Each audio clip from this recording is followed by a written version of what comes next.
Hands and knees is another position that we might use when working with the spine stabilization program. To challenge that, you can use the accessory called the scrunch. So here you can use forearm planking, or you can go to hands and go to either side, but we're going to start with forearm planking. So you can start simply here by having the knees draw in and then slowly control the glide board back down.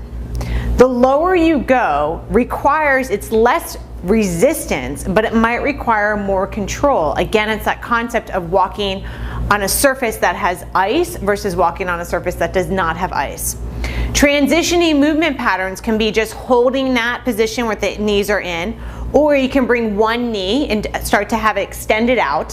So we'll straighten out one leg, and the leg can be on the glide board or can be lifted, and you can start to bring the knee into your chest.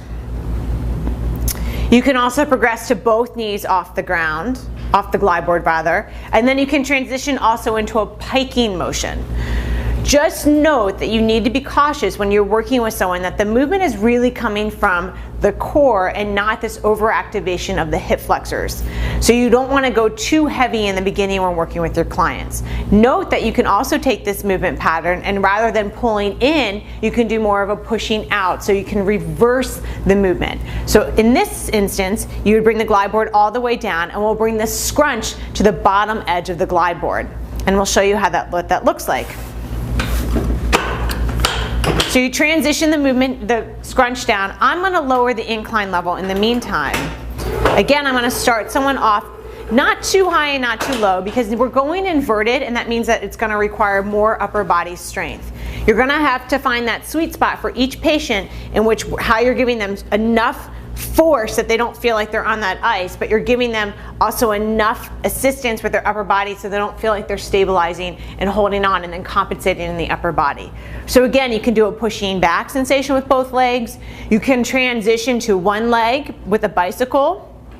First, you can have the leg down, and then you can progress to the leg in. You can add a movement pattern of the leg moving as you're pushing back. And then again, in this position, you can move into a piking. You might, I'm going to have Jeff show this here, is that you might have also someone use their hands, and they can grab either side of the scrunch too, and that might be a little bit easier for someone if planking is more challenging onto their forearms. So get creative with the scrunch and start taking up different exercises in that hands and knees position, and then you can see how you can again even transition into a plank.